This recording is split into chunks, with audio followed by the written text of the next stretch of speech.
Patay mo yung aircon.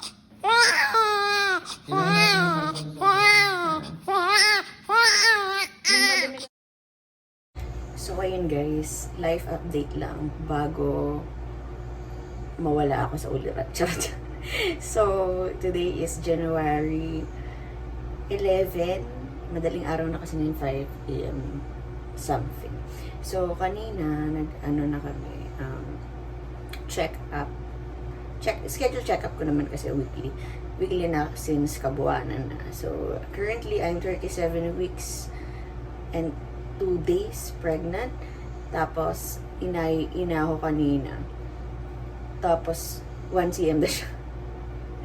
So pinauwi muna kami ni Doc. Tapos nag-bleed ako kasi dahil daw yun sa IE. So hindi nangyari sa akin yung napapanood ko sa TikTok na yung mucus plug daw muna yung nauuna. Tapos saka ka magbe-bleed, parang ganun. Parang yung mucus plug ko unti-unti siyang nawala. So recently nung nag-CCR ako, may nakikita ko mga white na parang mga ganito. Ganyan lang siya kakonti. So parang unti-unting nawala yung mucus plug ko. Tapos nag-open na yung cervix. So ngayon uwi muna kami, tapos babalik na lang kami kapag daw nag-contract daw ng sunod-sunod tapos masakit, or kapag pumutok yung panubigan. So yun yung mga i-monitor natin ngayon. So ibablog ko tong aking birthing journey para hindi ko makalimutan. And grabe, sakit-sakit nung ay. Dilubyo talaga siya, sis. Akala ko ako lang. Tapos napanood ko sa TikTok, ang dami pala. Parang halos lahat masakit. Kasi parang nung mga early pregnancy, hindi naman masakit mag-IE yung OB ko. Tapos ngayon, masakit talaga siya. Kasi inaabot talaga nila. Tapos sabi, ang taas daw ng cervix ko. Tapos retroverted pa siya. Kaya medyo nasa likod yung cervix. So yun. Balitaan ko kayo kung ano na mga ganap. Wala akong masakit na contraction so far. Medyo sumasakit lang glutes ko, paminsan-minsan. Pero, hindi masakit yung mga hilab. Kaya, nalilito ako kung ano yung pain na dapat maramdaman. Pero sabi nila, mararamdaman mo daw yun. You'll know when it's time. Ganun. So, yun. Balitaan ko kayo. Okay, so vlog update. Time check. Oras na. Alas 3 pasado na nung madaling araw, and it's January 13 today. So kanina, wala na akong bleeding since kahapon. Naubos na yung mga bleeding sa akin from IE since nag 1 cm ako nung Wednesday. So ngayon is Sunday na technically. Nagkaroon na ako ng discharge today ng brown. So pagising ko kanina, wala pang discharge. As nung second ko na pag-CCR, meron na siyang discharge, like parang mga, I think around 15 to 20 ml ng brown discharge. Tapos sinerch ko, parang ayun na nga daw yung mga latak siguro ng mucus plug, parang ganun. So sabi, mag-start ka daw mag-labor parang 24 to 48 hours after na may brown discharge. So, antayin natin kung magle-labor talaga. Hindi ko alam kung ano yung current CM ko right now kasi hindi naman ako bumalik for check-up pa. Kasi next week pa yung schedule kong check-up. Kaya sabi naman ni Doc, pag wala yung mga symptoms na sinabi niya is chill lang ako muna dito sa bahay. And then next check-up na kami ulit mag-IE. As much as possible ayoko mag-IE. Yun, pag kailangan lang talaga. Kasi masakit talaga siya. Kasi ang lalim na nung mga sinusungkit-sungkit. Yun, balitaan ko kayo kung ano nang ganap. So far, meron pa rin namang mga yung feeling na parang napupunit, parang feeling ko bumababa yung ulo ng baby. Ganun lang. Yung contractions ko ngayon, wala naman akong nararamdaman na pain. Pero may contractions, irregular nga lang. Tapos hindi siya masakit. Kaya medyo confusing pa. So, let's see. Vlog update. So, today is January 14, around 5 AM. And symptoms ko kahapon, nagko-contract siya ng maraming beses. pagka patulog na ako. Pero, hindi siya ganun kasakit pa din. May konting kirot, pero everything is still tolerable. Tapos, nung umaga naman, nung pagising ko, di ba kahapon, brown discharge. So, kanina, white naman siya na medyo may reddish na konti. So, I think mucus plug pa rin yun. I'm not sure. Pero, yun. So far, kaya pa naman lahat ng mga pain. Kaya, hindi pa kami pumupunta ng ospital. Kasi sa mga napapanood ko sa TikTok, sabi nila, dapat yung unbearable pain bago ka pupunta ng ospital. Kasi, yun yung time na magiging parang 6 cm and above ka na, ganyan. Kasi parang sayang naman daw kung pupunta ka ng hospital, tas let's say 1 to 2 cm ka pa lang, tapos mag-labor ka ng matagal. Ganon. So far wala pa naman. Nagko-contract siya yung ngayon, parang every 7 minutes dun sa app. Kasi nag-download ako ng contraction tracker, contraction app, whatever. Ayun. Kaso, yun nga, hindi ko siya ma-feel pain.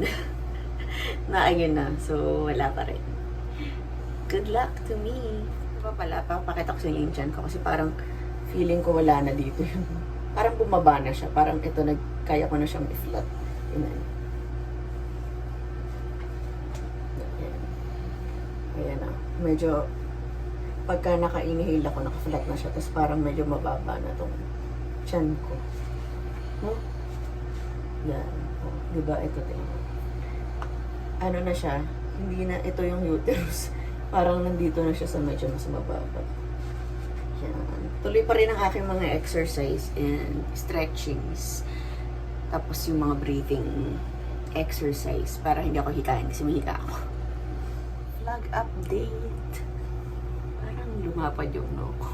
So, ayan. It's January 15 na ngayon.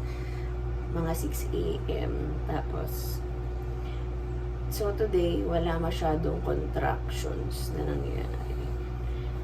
Konti lang. Tapos, hindi pa rin siya masakit. Tapos, nagkaroon ulit ako ng discharge a few hours ago. Parang white siya. Parang mucus plug na naman ata.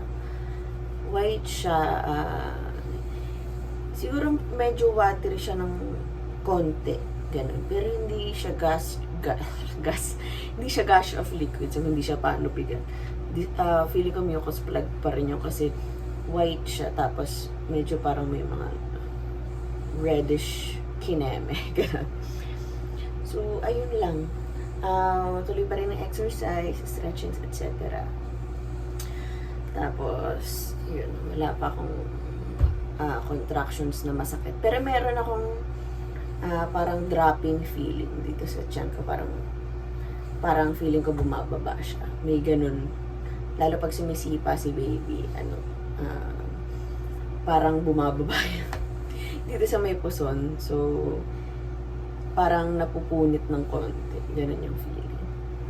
Ayun lang. Update ko kayo ulit by tomorrow.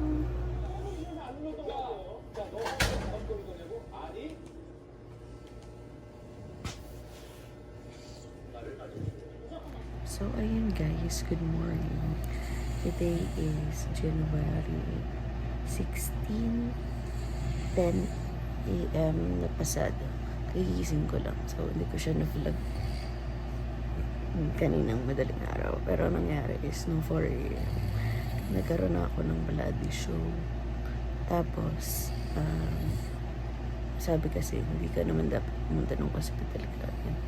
So, inantay ko yung contractions ko, magko-contractions ko. Kaya, yan na. Hindi na ako nagtanggal ng makeup kasi sabi ko, idlip lang ako para just in case na magpunta ng hospital, magpunta ako mag-labor, naka-ready na kami, gano'n. Nag-cycling na rin ako, kaya may... Tapos sabi ko sa mister, feeling ko manganak na ako in 24 hours. Kasi wala pang contractions. So, inaantay ko na mag-contract yung tiyan ko nung masakit. Bali pa eh. Kasi papauwiin ka lang daw sa hospital kapag ka ganun, nag-bloody show ka tapos wala namang contractions. Dapat with contractions. So yun, balitaan ko kayo na sleeping pa yung asawa ko. So, tingnan natin today kung mag-contract. Yes. Kasi kahapon, naglakad ako. Nag-mall kami. So, medyo natagtag ang ate niyo, girl. So, hindi ako nag-exercise kahapon. Hindi ako nag-stretching, ganyan. Pero naglakad kami. Kaya, ayun. Tapos kumain ako kahapon ng pineapple. Chunks. Kasi hindi tagpin niya ngayon. Walang pinya. Yun lang yung nakain ko. Tapos, nag-mucus muna ako ng puti. Tapos may pink kasi may konti na siyang dugo. Tapos sumunod, nag-blood show na siya. Parang ano siya, parang siyang blood clot. Ganun. Alam niyo yung pagkapalat, parang latak ng regla. Ganun. Tapos wala na siyang kasunod. Yun yung bloody show. Antayin na lang kami ng contractions. So ayun guys, update. Today is January 16, around almost 7 p.m. Tapos, kababangon ko lang. Tapos, meron ulit akong bloody show. Mga ganyan siguro. Siguro mga ganyan kadaming blood yung tawag daw dun eh. So, parang ano siya. Parang regla. Pero, hindi siya flowing. So, yun yung part pa rin siya ng mucus plug, ang sabi. Tapos, ang kulay niya is reddish brown. So, kapag bright red yun, delix yun. Kaya kailangan nang umalis. Pero, since brownish lang siya, ibig sabihin may halo yung mucus. So, nagko-contract ako kanina mga tanghali. Mas shorter siya, parang 1 to 2 minutes lang yung tinatagal.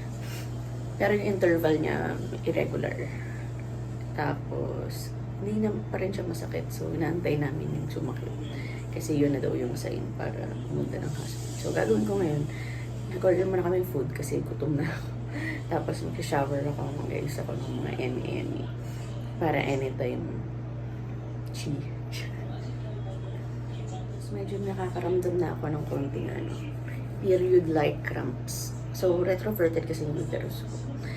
Kaya kapag magkakaroon ako nun, ang masakit sa akin yung likod, yung balakang, kasi yung parang medyo bandang malapit sa butas ng puwet yun. So, masakit sa akin, hindi yung puson. Kasi pag yung mga normal, yung mga uterus nila ay nasa harap na kapaling. Gusto nyo sumasakit. Sa case ko, hindi. Yung puwet, yung sa may, yun nga, yung malapit sa butas, yun yung sumasakit sa akin. Parang na-earn na. Medyo nararamdaman ko siya ngayon.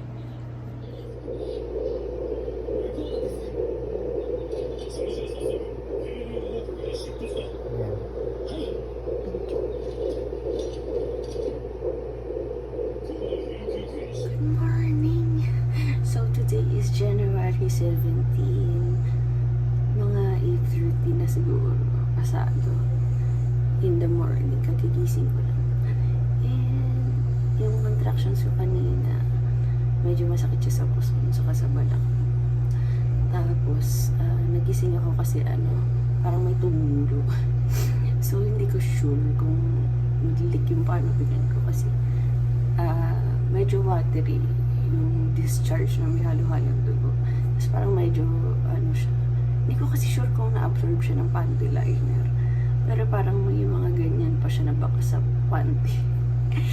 So, I think, roughly mga nasa, siya, 25 ml. Parang gano'n. Tapos kasi tinitissue ko po siya kanina. Parang medyo basa-basa. So, hindi ko sure kung pupunta kami ng hospital. O hindi pa. Pinapakaramdaman ko yung instinct ko kung pumunta na iyak.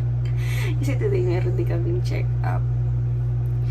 Mga 1 p.m. meron kaming check-up. So, hindi ko sure kung mag-ER na ba ako or mag-OPD na lang ako mamaya. I don't know. Update ko kayo. So, ayun, sabi sa Google, humiga daw para daw malaman kung tutulo pa rin siya. Ibig sabihin, amniotic fluid daw yun. So, ginawa ko yun. Tapos, para tumutulo nga siya. Tapos, nag-Doppler ako. Parang medyo hindi ako satisfied dun sa heartbeat ni baby. Parang hindi siya consistent. Kaya, pupunta na kami ng ospital. Gising ko na yung asawa ko. Nais ko na lahat muna ng gamit para pagising niya hindi siya mataranta. Tapos, yung mga bag nasa kotse naman. So, ayos lang muna quick. Tapos, let's go.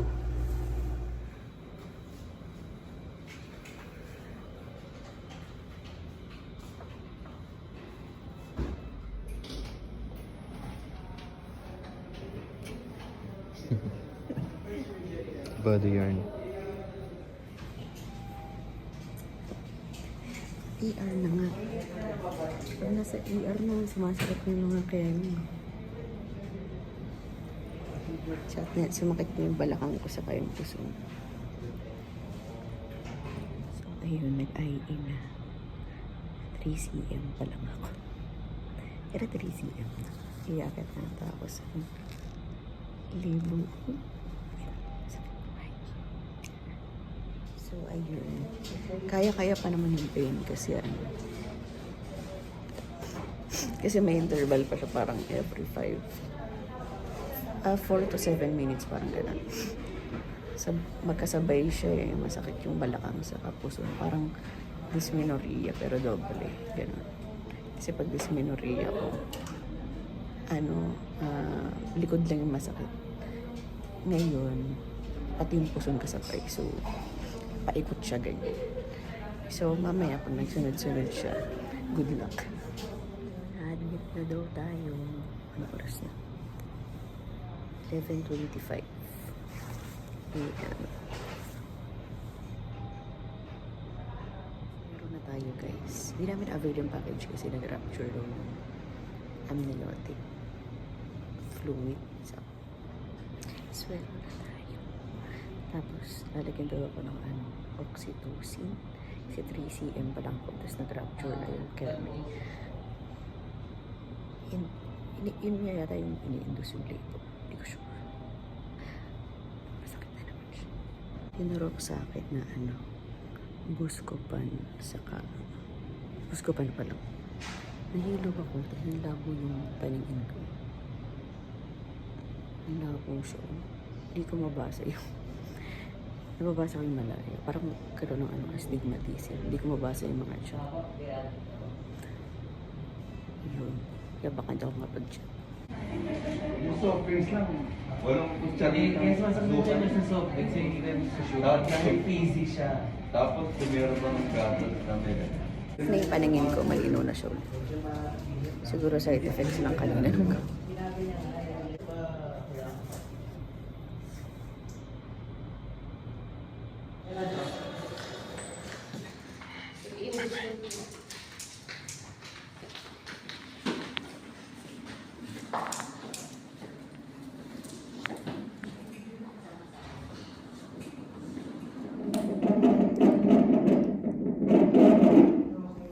Last ay isa akin ay 5 cm na. Tapos ayun, yung oxytocin, naka-dextrose na siya kaya sunod-sunod na yung contractions ko. Ayon dito sa NST, parang every 3 minutes na daw siya. Tapos sabi nila kaya ko daw kasi nakakatawa pa daw ako. Keme-keme. Hindi ako sure kapag 9 cm na diba. So, let's see. Pa-intense na pa-intense yung contraction, besh. So, sana madagdagan na yung CM natin. Kasi kanina pag adimidok, 5 cm pa rin siya. Tapos mataas pa rin daw yung ulo ni baby. Parang nasa -3. Fetal station pa siya. Sana naman bumaba. Kasi kanina nag-request ako na tumayo.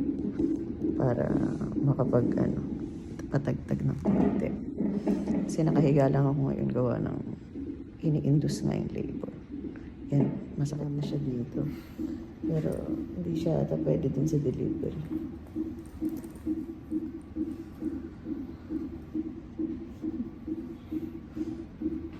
Ano oras na? Magpa 5 PM na. Hindi na daw ako lalagyan ng anesthesia kapag bumaba na yung ulo. Nakabahan na siya. 6 cm na.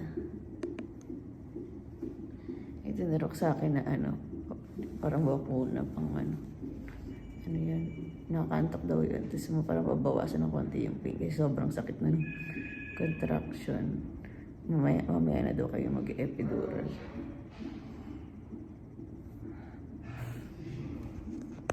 So ayun request ako na umupo kasi ang hirap pag nakahiga. Masakit kasi dinadagdagan na nila yung Cameron ng oxytocin. So, mas nagiging intense na yung contractions. Good luck! Okay lang ng biscuit. After nun naman na. Wala na dapat itubig. Buti nga nakapagdala akong Skyflakes eh.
So, yun guys.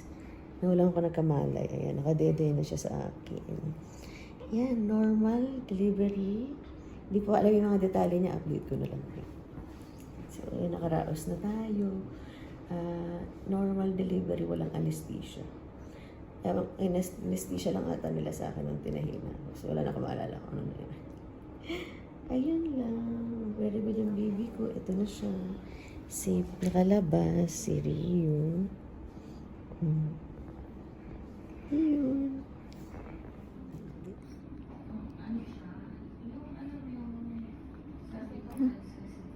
Sleeping.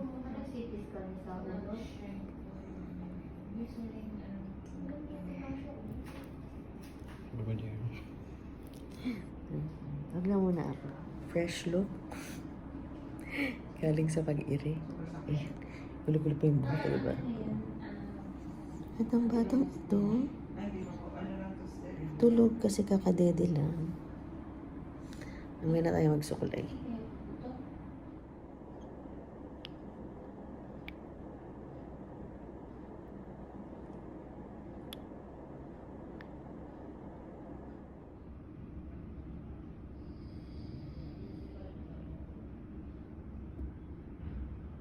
So, ayan guys. Today is January 19. Umaga na. So, pa-discharge na daw kami later.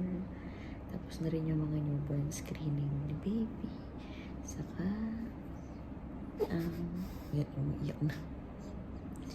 Yung hearing test niya. Tapos may mga kung ano-ano pang mga test. Normal naman. Tapos, yun. Nagkaroon na rin ako ng breast milk. Kahit konti-konti. Bawal daw kasi talagang padedehin ng formula. Kaya yun.